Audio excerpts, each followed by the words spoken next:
Bonjour à tous, bienvenue dans notre compte-rendu matinal. Encore une séance bien agitée, que ce soit en France avec notre CAC 40 ou que ce soit, j'allais dire surtout, avec le S&P 500.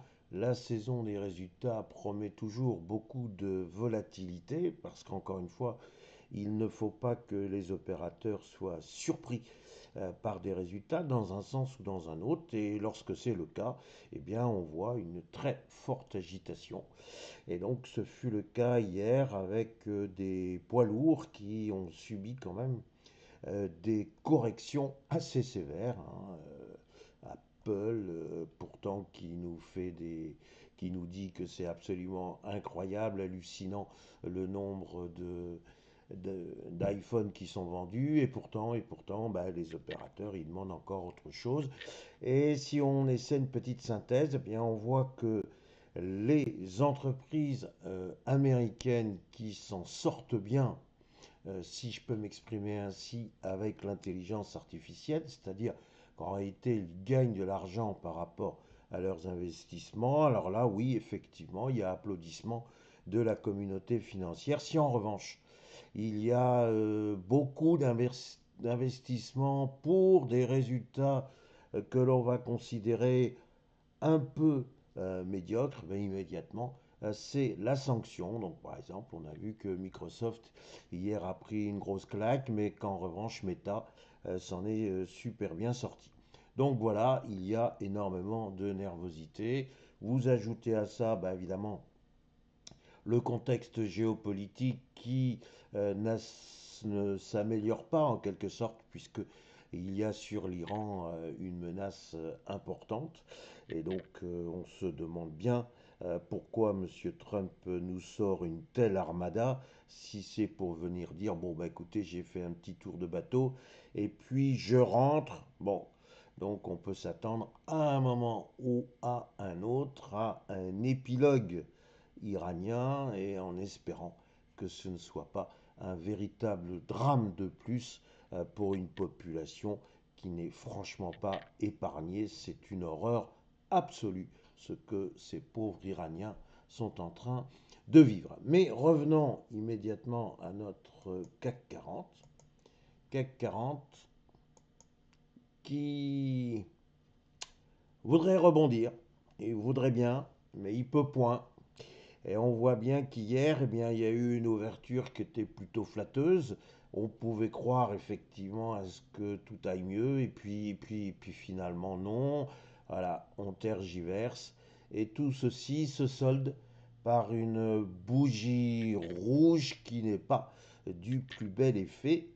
Et donc nous nous approchons bah, de l'oblique verte ici. Nous sommes dans une zone de support, certes, mais bon, est-ce que c'est les prémices d'un rebond? Est-ce que c'est un rebond qui se construit de manière profonde? Encore une fois, le gap dont je vous ai parlé hier, il est bel et bien comblé. Ici, on se rapproche de cette zone aussi de gap, donc a priori, on pourrait être mûr pour un vrai rebond.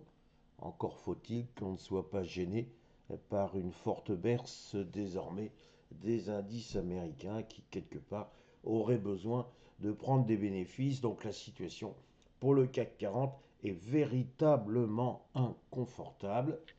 Bon, si on se maintient au-dessus des 8100 points, je dirais qu'on est plutôt dans une phase de rebond.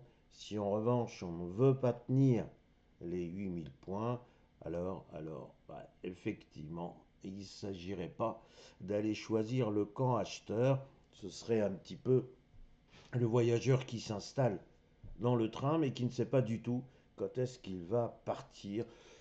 Donc voilà, il faut se montrer prudent, même si on a envie de dire quand même le CAC 40 est vraiment à la traîne.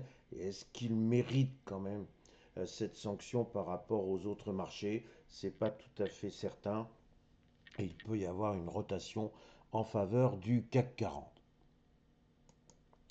Si j'en viens à notre S&P 500.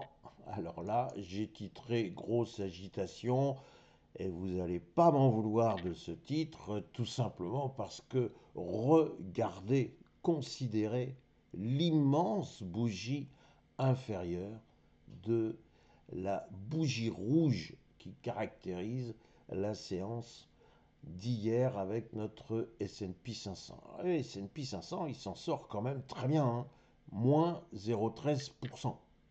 Donc effectivement, le secteur technologique était à la peine, il y a eu des peurs, mais bon, au bout du compte, il y a quand même une certaine sérénité malgré cette grosse agitation du S&P 500. On est toujours aux portes des 7000 points et j'avais dit hier que manifestement l'obstacle était important, donc on renaclait.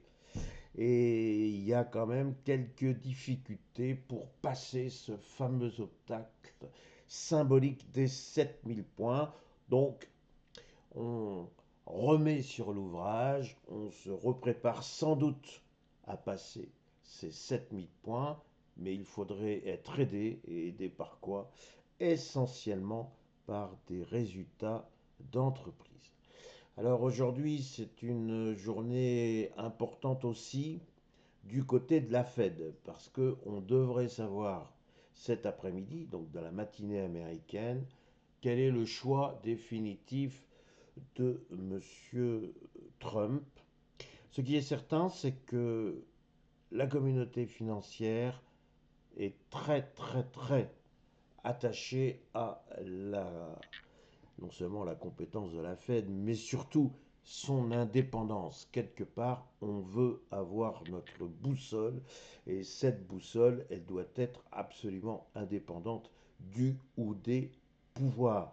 Alors finalement, est-ce que le choix de M. Trump, avec quelqu'un qui serait plutôt de son côté, quelquefois la marionnette échappe à son concepteur, et on pourrait très bien avoir finalement, un gouverneur de la Fed qui se montre plus indépendant qu'il n'y paraît.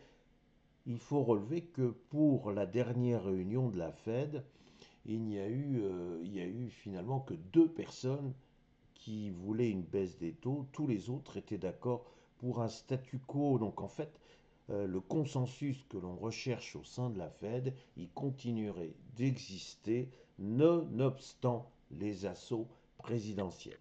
Donc voilà, ça va être un événement important. On suit ce qui se passe du côté de la Fed, on suit ce qui se passe du côté de l'Iran, et peut-être qu'encore une fois, M. Trump va nous faire des grandes déclarations ou prendre de grandes décisions pile pendant le week-end, ce qui fait que lundi matin, on va se retrouver avec une situation extrêmement délicate sur les marchés. Donc, j'ai envie de dire, bon, on travaille la séance, mais on évite absolument de rester en position pendant le week-end. Il peut se passer beaucoup de choses. Voilà ce que je voulais vous dire ce matin. Il me reste à vous souhaiter une excellente séance et puis vous souhaiter un excellent week-end. Merci.